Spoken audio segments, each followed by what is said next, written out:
우리 함께 은혜 받을 하나님의 말씀은 출애굽기 18장 24절에서 26절에 있는 말씀입니다.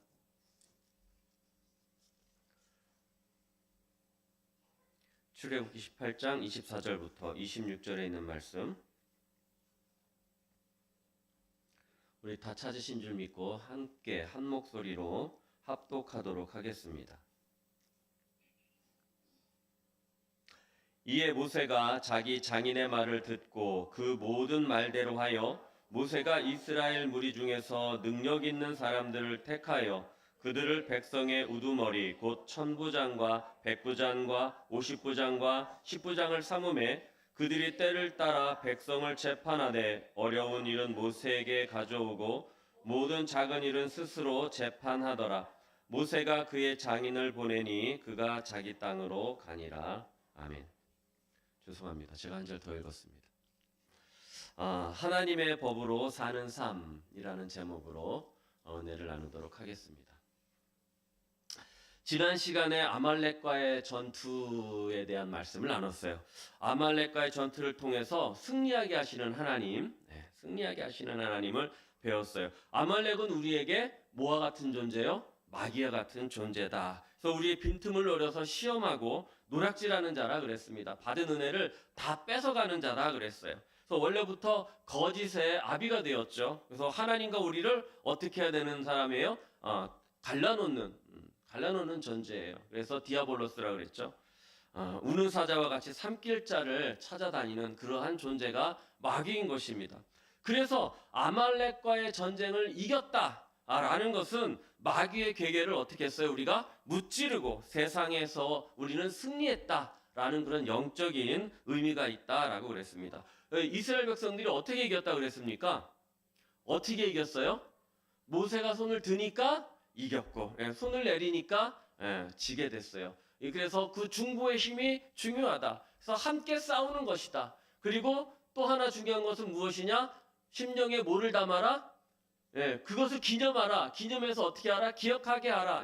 말씀을 우리 심령에 담아야 된다라는 것입니다. 마음에 담고 심령에 새길 때 우리가 영적으로 무장할 수 있다 그랬어요. 그래서 에베소서 6장에 나오는 하나님의 전신갑주에 대해서 뭐라고 말씀하셨다 그랬습니까? 하나님의 말씀은 곧 뭐라고요? 성령의 검이다 그랬습니다. 하나님의 말씀은 성령의 검인 줄 믿습니다. 그래서 우리가 말씀으로 충만할 때 성령의 검이 우리를 지키는 거예요. 우리를 보호해 주시는 거예요. 우리와 함께 싸우시는 거예요. 우리를 승리케 하시는 줄 믿습니다. 그래서 말씀에 충만해야 되는 것입니다. 그래서 그 말씀, 능력의 말씀, 위로의 말씀, 생명의 말씀, 승리의 말씀을 어디에 담는 거예요? 내 심령에 담는 거예요. 내 심령에. 그러면 여호와 니시의 하나님께서 우리를 승리케 하시는 줄 믿습니다. 그 승리를 여러분 소유하시기를 바랍니다. 오늘 말씀은 모세의 장인 이드로가 모세의 가족을 데리고 모세를 찾아오면서 생긴 사건입니다. 우리가 출애굽기 3장을 공부할 때 하나님은 모세의 장인 이드로를 통해서 모세의 믿음을, 모세가 어느 정도 준비됐느냐를 추론할 수 있게 만드셨다 그랬어요. 그렇죠? 왜 이러세요? 안 배우신 사람들처럼. 그래서 이 이드로의 이름은 몇 개라 그랬어요? 2개라 그랬어요. 그래서 이드로의 그때 장인이 이드로의 장인이 2명이었다. 제가 그렇게 여러분들한테 말씀을 드렸잖아요. 그래서 정작은 2명이 아니라 한 사람이 2가지 이름을 가지고 있는데 그 전의 이름은 르무엘이었다. 그래서 르무엘은 어떤 사람이었습니까? 모세가 아직 부름받기 전 광야에서 목동 생활을 할 때의 그 장인의 이름이 르무엘이었어요. 그런데 하나님의 부르심을 받고 그 소명을 자기 것으로 삼고 하나님 앞에 나갔을 때 이제 하나님의 시간 속으로 모세가 들어갈 때 그 장인의 이름이 뭘로 바뀌었어요? 이드로로 바뀌었어요. 이드로로 바뀌었습니다.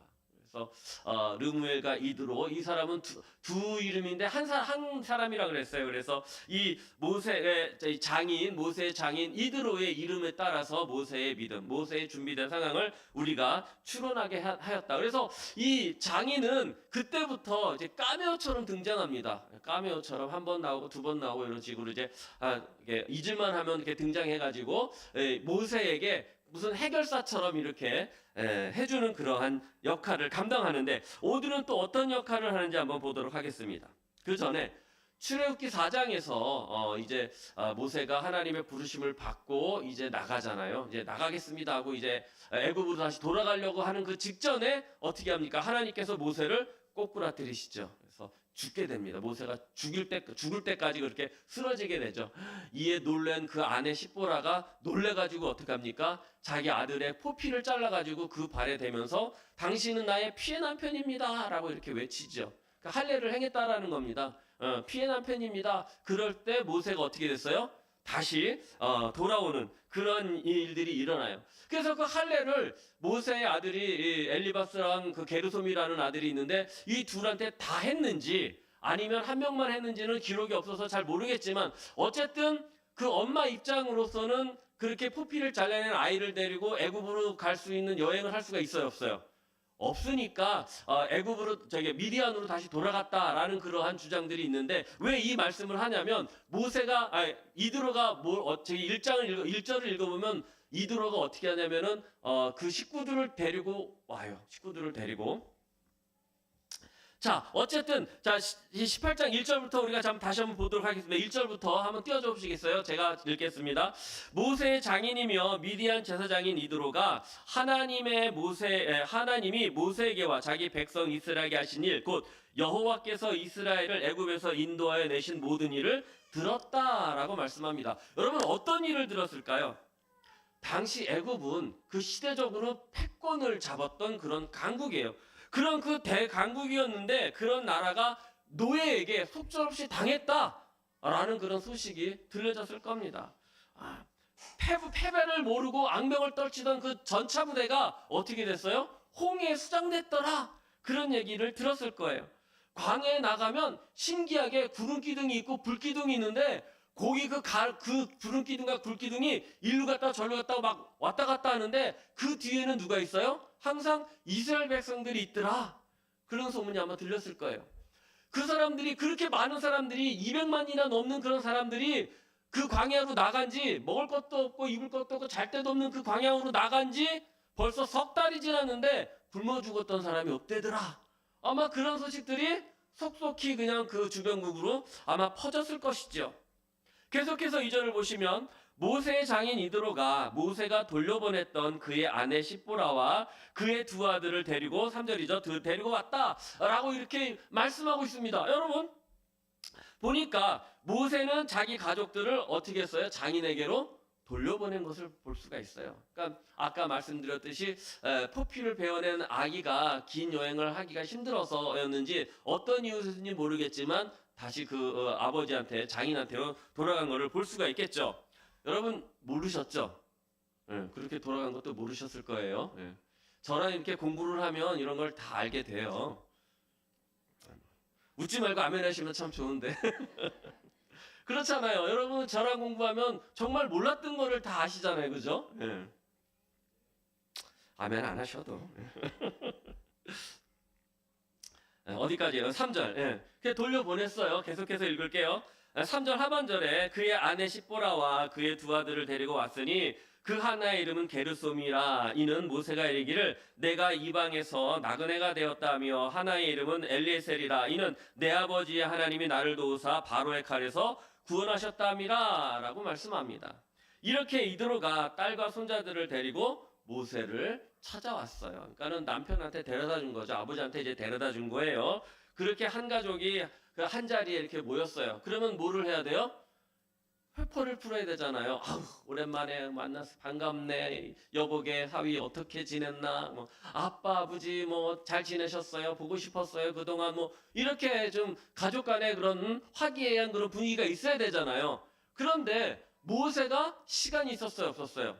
바빠도 너무 바쁜 거예요. 좀 회포를 풀려고 했는데 너무 바쁘니까 시간이 없는 거라 백성들이 벌써 새벽부터 와가지고 모세에게 모세요 우리 억울함을 좀 풀어달라, 이런 문제를 좀 해결해달라, 이런저런 얘기를 막 하면서 막 그냥 줄을 서가지고 그냥 요즘 뭐라 그래? 나래비로 섰다 그래야 되나요? 어쨌든 그렇게 섰어요. 잠시 숨 돌릴 시간도 없이 아침부터 저녁까지 백성들을 재판하느라 그렇게 줄을 서서 기다리고 있었다라는 것입니다. 그러니 모세가 식사를 제대로 할 수나 있었겠습니까? 그리고서 그 기다리는 백성들이 쉬기나 제대로 쉴 수 있었겠습니까? 그렇게 바쁜 그런 와중을 보니까 이 모습을 본 장인이 뭐라고 이야기하냐? 14절 가서 보니까 이렇게 이야기합니다. 네가 어찌하여 아침부터 저녁까지 혼자서 이 많은 민원들을 홀로 이렇게 처리하느냐? 하고 물으니까 15절에 모세가 이렇게 대답합니다. 백성들이 시시비비를 물을 때 나한테 오는데 내가 하나님한테 물어가지고 그들에게 이렇게 답해줘야 됩니다. 라고 이렇게 대답을 합니다.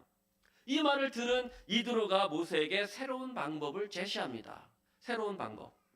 그래서 오늘 장인 이드로가 모세에게 제시한 이 새로운 방법이 무엇인지를 살펴보면서 이 일이 오늘 우리에게 어떤 의미인지를 우리가 살펴보자라는 것이죠. 그래서 이 장인 이드로가 모세에게 말씀한 이야기해준 그 새로운 방법, 이 방법이 우리가 하나님의 법으로 사는 삶으로 가는 그런 길을 열어주기를 축원을 드립니다. 자, 우리 17절, 18절을 한번 다시 읽어보도록 하겠습니다. 다 같이 시작. 모세의 장인이 그에게 이르되 내가 하는 것이 옳지 못하도다. 너와 함께한 이 백성이 필경 기력이 쇠하리니 이 일이 내게 너무 중함이라 내가 혼자 할 수 없으리라. 아멘.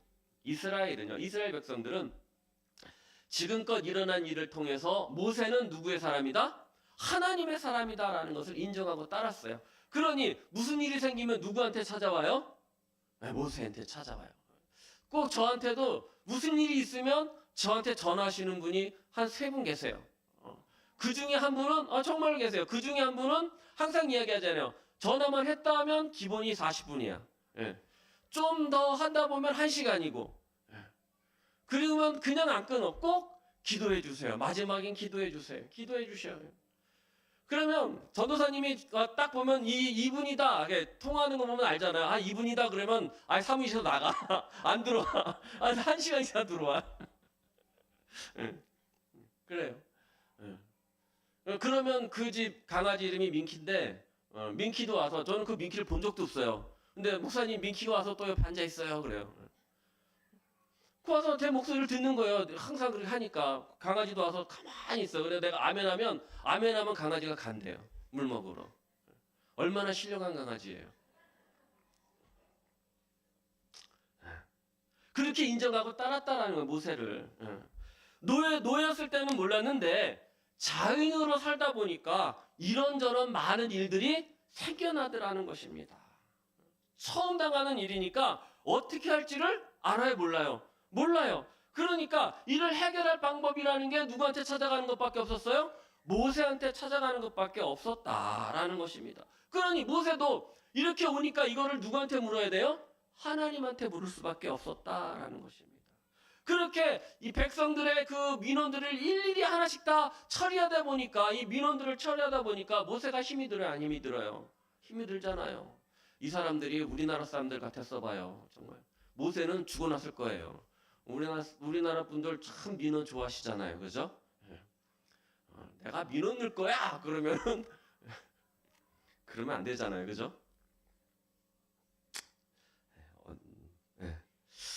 자, 어쨌든 다시 본문으로 돌아와서 그래서 이 일이 너무 모세에게 힘든지라 이드로가 뭐라고 얘기하느냐. 자, 우리 19절 한번 보도록 하겠습니다. 19절부터 시작. 이제 내 말을 들으라. 내가 내게 방침을 가르치리니 하나님이 너와 함께 계실지로다. 너는 하나님 앞에서 그 백성을 위하여 그 사건들을 하나님께 가져오며. 아멘. 자, 첫 번째 방법이 무엇이냐? 백성들을 위해서 하나님 앞으로 뭐를 가져와라? 그 사건을 가져와라 라는 것입니다. 얼마나 현명한 방법입니까? 여러분, 우리도 그 모든 일을 하나님께 가지고 나와야 될 줄 믿습니다. 하나님께 가지고 나와요. 이드로가 말합니다. 방침을 가르치리니. 무슨 얘기예요? 내가 이 비법을 하나 줄게. 딱 한 가지 방법이 있는데 요거를 내가 너한테 가르쳐 줄게. 이거예요. 그죠? 그런데 뭐라고 얘기합니까?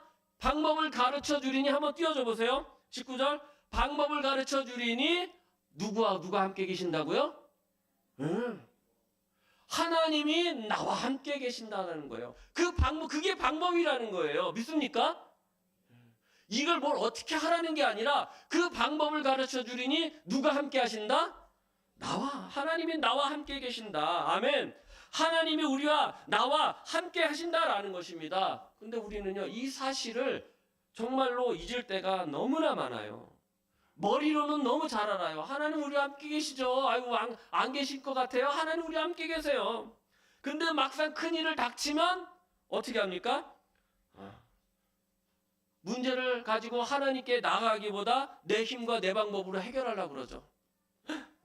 발등에 불이 떨어졌어요. 어떻게 하면 좋아? 맨 처음에 나오는 거잖아요. 어떻게 하면 좋아? 뭐 하면 되지? 어떻게 하면 좋아? 뭐 하면 되지? 뭐부터 해야 되지? 누굴 찾아가야 되지? 내가 뭘 해야 되지? 이것부터 생각을 하잖아요. 그죠? 그러나 우리는 누구를 찾아야 된다? 하나님. 왜? 하나님이 누구와 함께 하시기 때문에? 나와 함께 하시기 때문에. 그렇다면 문제가 생기면 누구 앞에 내어놔야 된다? 하나님 앞에. 수고하고 무거운 짐진 자들아, 다 누구한테 가라? 너한테 가라 그러셨어요? 나한테 와라. 나한테 와서 그 짐을 어떻게 하라고요? 내려놓으라. 하나님 앞에 내려놓을 때 문제가 해결되는 것입니다. 하나님 앞에 내려놓으면 그분이 해결하실 줄 믿습니다. 그것이 이드로가 모세에게 가르쳐준 첫 번째 방법이에요. 하나님께서 오늘 저와 여러분에게 말씀하시는 첫 번째 말씀이 무엇이냐? 하나님이 누구와 함께 하신다? 나와 함께 하신다. 그래서 그 문제를 누구한테 가져와라? 하나님 앞에 가져오라 하시는 거예요. 어쩜 좋아? 어떻게 하면 좋아? 저기 뭐 하면 못해야 되지? 누구를 불러야 되지? 이게 아니라. 두 번째 20절 한번 읽어보도록 하겠습니다. 시작. 그들에게 율례와 법도를 가르쳐 마땅히 갈 길과 할 일을 그들에게 보이라. 이 말씀을 우리에게 적용해 보니까 이렇게 이야기하는 겁니다. 하나님의 말씀을 가까이 해라. 하나님의 말씀을 배워라. 하나님의 말씀을 가르쳐라. 그 가르쳐주는 말씀을 내 안에 새겨라. 내 심령에 새겨라. 우리 지난 말씀이었잖아요. 그래서 백성들에게 가야 할 길과 가지 말아야 될 길, 해야 할 일과 하지 말아야 할 일을 어떻게 해라? 가르치라는 겁니다. 그것은 이스라엘이 하나님의 백성으로 광야에서 어떻게 헤쳐나가야 될지를 알려주는 그런 기준이 되는 것이죠. 이거는 하고 이건 하지 말아라. 이쪽 길은 가고 이쪽 길은 가지 말아라. 이것만 가르쳐줘도 이스라엘 백성들이 어떻게 해요? 광야에서 많은 일을 해결해 나갈 수 있지 않겠습니까? 이걸 규범이라 그러잖아요. 우리는 규범, 매뉴얼. 모든 사회는 이렇게 규범하고 매뉴얼로 돌아가잖아요. 마땅히 마찬가지로 우리 하나님의 백성도 마찬가지예요. 하나님께 주시는 법도와 율례로 우리는 살아간다라는 것입니다. 아멘. 마땅히 지켜야 될 규칙이라는 것입니다. 마땅히 지켜야 될 규칙. 사거리에 신호등이 있습니다. 빨간불이면 뭐라 그러는 거예요? 빨간불이면 서는 거예요. 가지 말아야 돼요. 초록불이면요, 가는 거예요. 초록불이면 가는 겁니다. 이거는 법이라는 것을 앞서서 누구나 지켜야 될 규칙이고, 그렇게 할 거라고 다 어떻게 해요? 믿어요. 그렇게 할 거라고 다 믿는 거예요. 사회적 약속이에요. 하나님의 백성도 마찬가지예요. 그래서 하나님의 백성들은 일을 할 때 어떻게 일을 해야 되느냐? 에베소서 4장 1절에서 3절 우리가 공부를 하고 있는데 뭐라고 이야기합니까? 한번 읽어보겠습니다. 시작. 그러므로 같이 내가 너희를 권하노니 너희가 부르심을 받은 일에 합당하게 행하여, 2절 시작. 모든 3절.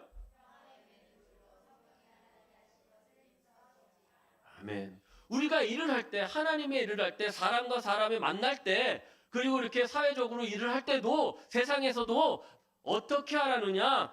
겸손과 온유로 해라. 그 다음에 오래 참음과 사랑 가운데서 오래 참아주고, 사랑 가운데서 서로 용납해주고, 평안에 매는 줄로 하나 되는데 힘써라. 성령이 하나 되게 하는데 힘써라. 이렇게 말씀하시는 겁니다. 그러니까 그리스도인으로서의 모습을 우리가 나타낼 때 그들이 우리를 성도로 인정을 해주고, 우리가 성도와 성도로서 서로 사랑을 나눌 수 있고, 하나님의 자녀로 서로 하나가 되어 또 몸된 교회의 지체로서 또 하나가 되어가는 줄 믿으시기를 바랍니다. 그렇게 하라고 두 번째 이야기를 하셨어요. 첫 번째 뭐라고요? 하나님이 나와 함께 하신다. 그래서 문제를 누구한테 가져와라? 하나님 앞에. 두 번째는 무엇이라고요? 하나님의 말씀을 지키는 거예요. 하나님의 말씀을 지키는 것. 우리에게 뭐라고 말씀하셨어요? 겸손과 온유로 행하라. 그 다음에 오래 참음과 사랑으로 행하라. 평안 가운데 성령께서 하나 되게 하신 것을 힘써 지켜라. 이렇게 말씀하고 계신다는 것입니다. 이것은 우리에게 주신 말씀이고 이스라엘 백성에게 주신 말씀은 또 따로 있겠지요. 이제 19장으로 넘어가면서 하나님께서 이스라엘 백성을 향해서 이제 지켜야 될 그런 규범들을 이제 내려주시는데 그것이 무엇입니까? 바로 십계명이라는 것입니다. 십계명. 이제 드디어 이스라엘 백성에게 하나님이 뭐가 필요하다? 하나님의 법이 필요하다라는 그 수준까지 올라왔다라는 것을 이제 인정해 주시는 거죠. 이제 너희가 이제는 법으로 살아라라고 법을 내려주세요. 세 번째 방법입니다. 우리 21절부터 22절을 한번 읽어보도록 하겠습니다. 시작. 너는 또 온 백성 가운데서 능력 있는 사람들 곧 하나님을 두려워하며 진실하며 불의한 이익을 미워하는 자를 살펴서 백성 위에 세워 천부장과 백부장과 50부장과 10부장을 삼아 그들이 때를 따라 백성을 재판하게 하라. 큰 일은 모두 내게 가져갈 것이요 작은 일은 모두 그들 스스로 재판할 것이니 그리하면 그들이 너와 함께 담당할 것인즉 일이 내게 쉬우리라. 아멘. 여러분, 하나님의 일은 혼자 하는 게 아닙니다. 같이 하고 함께 하고 또 나눠서 하고 동역하는 겁니다. 그러면 과민성 대장증상 안 걸립니다. 오늘 말씀에는 백성 가운데 어떤 사람을 뽑아라? 능력 있는 사람을 뽑아라 라고 말씀합니다. 그 능력은 뭐라고 그랬어요? 10부장, 50부장, 100부장, 1000부장을 말합니다. 이 말은 사람의 능력에 따라 고용해라 이런 이야기가 아니에요. 지난 시간에 남성교회 헌신예배 때 달란트 말씀드렸어요. 그래서 5달란트, 3달란트, 1달란트 받은 사람에 2달란트, 1달란트 받은 사람이 있는데 그 1달란트 받은 사람은 어떻게 했다 그랬어요? 묻어두었다 그랬어요. 1달란트가 적어서 묻어둔 거예요? 아니라 그랬죠. 1달란트가 몇 킬로라고요? 34킬로라 그랬어요. 금 34킬로. 요즘 한돈이 얼마라고요? 60만 원이에요. 34kg면은 1억 4천이 넘어요. 작은 돈이 아니잖아요. 작은 돈이 아니 1억 4천이 아니라 더 되죠, 더 되죠. 예. 어마어마한 가격이에요. 어마어마한 가격. 그렇다면 이게 많고 적음의 문제가 아니라 무엇이다? 각 사람의 은사를 따라, 각 사람의 은혜를 따라, 각 사람의 달란트대로 그렇게 주셨다라는 말씀인 줄 믿습니다. 그래서 여기 10부장, 50부장, 100부장, 1000부장도 그 능력에 따라서 그가 가지고 있는 것에 따라서 그들에 따라서 뭐 능력이 좋고 나쁨보다는 그들이 할 수 있는 만큼 그렇게 나눠주라는 그런 말씀인 것이죠. 하나님은 우리에게 은사나 달란트를 주실 때 각자의 은혜를 따라 주십니다.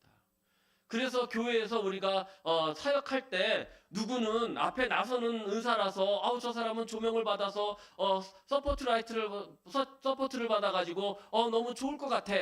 나는 뒤에서 그냥 이름 없이 빚도 없이 그냥 내가 이거 하나마나 그냥 알아주지도 않는데 이게 아니라 하나님은 그 사람의 뭐에 따라서 은사에 따라서 그렇게 주신 줄 믿습니다. 그것이 귀한 것도 귀함이 아니오 누가 더 귀함이 아니오 누가 더 천함이 아니다라는 것입니다. 반드시 그 자리에 그가 있어야 될 것이다라는 것입니다. 그래서 내게 주신 그 은혜가 여러분 앞에 귀한 줄 믿으시기를 바랍니다. 그래서 여기 보면 이렇게 말씀하십니다. 때를 따라 재판하게 하라. 때를 따라. 때를 따라라는 말은 백성이 요구가 있을 때마다라는 그런 뜻이겠죠. 이 말씀을 우리에게 적용해 보면 하나님의 말씀이 어떻게 될 때마다? 떨어질 때마다. 너에게 하나님의 명령이 떨어질 때마다, 말씀이 떨어질 때마다, 성령이 감동하실 때마다 주님께서 가라시면 나아가고 주님이 아니라고 하시면 그 자리에 설 수 있는 우리들이 되어야 될 줄 믿습니다. 이렇게 각자에게 주신 은사대로 교회를 섬기고 사역을 할 때, 동역할 때 그 일이 어떻게 된다라고 말씀하십니까? 22절 마지막에 쉬워진다, 쉬워진다. 이 일이 너에게 쉬우리라. 혼자 살라 그러면요, 끙끙 매야 돼요. 혼자 살라 그러면요, 고심고심해도 안 돼요.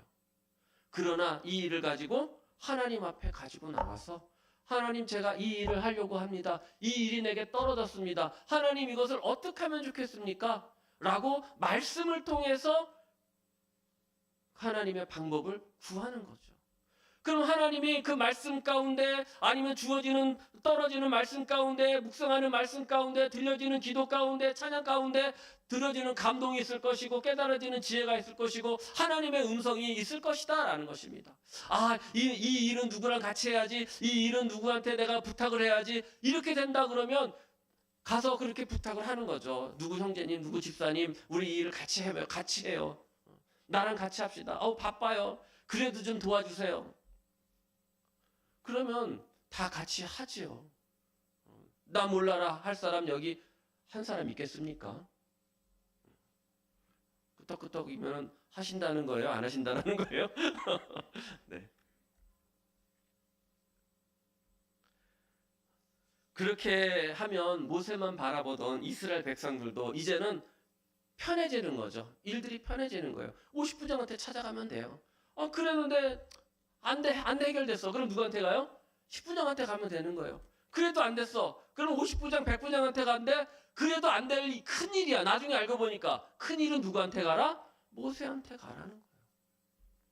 그렇게 교회 안에서 우리가 서로 일을 나눠서 동역하고 그렇게 함께하고 나눠하고 같이 할 때 하나님의 큰 영광이 드러나는 줄 믿습니다.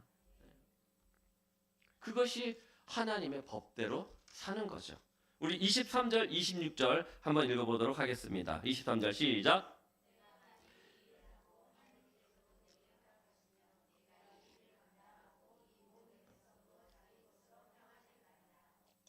(24절) 모든 말대로 하여 모세가 이스라엘 무리 중에서 능력 있는 사람들을 택하여 그들을 백성의 우두머리 곧 천부장과 백부장과 50부장과 10부장을 삼음해 26절 그들이 때를 따라 백성을 재판하되 어려운 일은 모세에게 가져오고 모든 작은 일은 스스로 재판하더라. 우리가 다시 한번 이 말씀을 읽은 이유가 있어요. 이 말씀을 통해 우리가 알아야 될 게 있어요. 이스라엘 백성들은 비록 광야에서요 힘든 삶을 살고 있었어요. 힘든 삶을 살고 있었어요. 어떻게 보면 애굽에서의 생활보다 더 힘들 수도 있었습니다. 그러나 이들은 이제 하나님의 율례와 법도가 필요해질 정도로 자라났더라는 겁니다. 아멘? 왜냐하면 시키는 것만 하던 그런 노예 상황이 아니라는 것입니다. 이제는 스스로 생각하고 스스로 자기의 일을 행하는 그러한 일들까지 올라온 거예요. 스스로 일을 하다 보니까 뭐가 되는 거예요? 부딪히게 되고 의견 충돌이 일어나더라는 것입니다. 우리의 믿음도 그렇게 자라나야 돼요. 자라나야 돼요. 시키면 시키는 것만 하는 노예가 아니라 이제는 자유인으로서의 삶의 그 수준을 넘어섰다라는 것입니다. 맞습니다. 우리의 삶 또한 그렇습니다. 우리가 지금은 힘든 삶 같아요. 어려운 삶 같고요. 삶이 고되고 질병이 나를 괴롭게 한다고 이렇게 느낄 수가 있어요. 아니, 비록 그런 삶일지라도 이제 우리는 더 이상 마귀에게 속한 죄의 자녀가 아니다라는 것입니다. 애굽에서 노예처럼 살던 그런 삶에 매이지 마시기를 바랍니다. 이제 애굽의 법 아래 힘들게 따를 필요가 없다라는 것입니다. 세상의 법에 사로잡혀가지고 그렇게 끌려갈 필요가 없다라는 것입니다. 그러한 선입관에 우리가 사로잡혀가지고 세상의 그 눈치를 볼 필요가 없다라는 것입니다. 이제는 모든 문제를 하나님 앞에 가지고 나오면 된다라는 것입니다. 세상이 우리를 그렇게 핍박하고 괴롭히게 한다 하더라도 우리는 하나님의 말씀에 따라 순종하면 된다라는 것입니다. 이제는 하나님의 법으로 살아가시기를 축원을 드립니다. 이제는 말씀을 따라 살아가는 주의 백성이 되시기를 축원을 드립니다. 이제는 우리는 세상의 법이 아닌 하나님의 법에 그 법이 필요한 줄 믿습니다. 그래서 우리가 정말로 하나님의 법 안에 사는 그러한 자들이 되어야 돼요. 그리고 이제 아까 말씀드렸듯이 19장에 가서 하나님이 모세를 시내산으로 부르십니다. 우리 출애굽기 19장 5절 6절 한번 띄워줘 보세요. 한번 읽어보도록 하겠습니다. 시작. 세계가 다 내게 속하였나니 너희가 내 말을 잘 듣고 내 언약을 지키면 너희는 모든 민족 중에서 내 소유가 되겠고 너희가 내게 대하여 제사장 나라가 되며 거룩한 백성이 되리라. 너는 이 말을 이스라엘 자손에게 전할지니라. 자, 이 말씀은 우리 출애굽기 첫 시간, 첫 말씀 본문이었어요. 기억하시죠? 그냥 끄떡끄떡만 해주시면 제가 기억하시는구나 이렇게. 예. 여러분, 이 말씀은요, 출애굽기 19장에 있는 5절 6절 말씀은 출애굽기의 핵심 구절이자 신구약을 관통하는 말씀입니다. 이 핵심이 이 사상이에요. 왜냐하면 뭐예요? 우리는 하나님의 백성으로 부르심을 받았고 하나님은 우리에게 뭐가 되시는 거예요? 주인이 되신다라는 말씀이에요. 이게 신구약을 흐르는 관통하는 사상이다라는 것입니다. 그렇기 때문에 우리는 뭐가 필요해요? 하나님의 율례와 법도가 반드시 필요한 줄 믿습니다. 하나님의 말씀에 따라 순종하는 삶이 필요하다라는 것입니다. 하나님의 법으로 사는 삶이 필요하다라는 것입니다. 오늘 그 하나님의 법을 따르는 방법이 뭐라고요? 하나님 앞에 나오는 겁니다. 하나님 앞에 먼저 나오는 거. 그리고 하나님 앞에 문제를 내려놓는 거예요. 그 다음에 말씀으로 나를 채우는 거예요. 그러면 그 말씀이 나를 어떻게 해요? 하나님의 법으로 인도하는 줄 믿습니다. 너무 쉽죠? 너무 쉬워요. 그런데 이 쉬운 일을 해요, 안 해요? 안 해요. 안 하는 게 아니라 못 하는 것 같아요. 그러나 오늘 이 자리 여기 오신 분들은 다시 이 말씀을 심령에 새겨서 하나님의 그 말씀을 나의 그 삶의 지표로 또 하나님의 법으로 그렇게 만들어 따르시기를 축원을 드립니다. 그래서 이제는 우리는 누구예요? 하나님의 소유된 백성이고 거룩한 백성이고 하나님의 제사장이고. 할렐루야. 여러분, 우리에게 하나님의 말씀과 계명이 있음을 감사하시기를 바랍니다. 이는 우리가 하나님의 백성, 하나님의 자녀라는 증거입니다. 오늘도 하나님의 백성, 하나님의 자녀로 주의 법을 준행하며 주의 말씀을 따르며 정말 그 말씀 따라 순종하며 나가서 그의 소유된 거룩한 백성, 주님의 성도로 그런 귀한 삶을 누리는 저와 여러분들이 되시기를 주님의 이름으로 축원을 드립니다.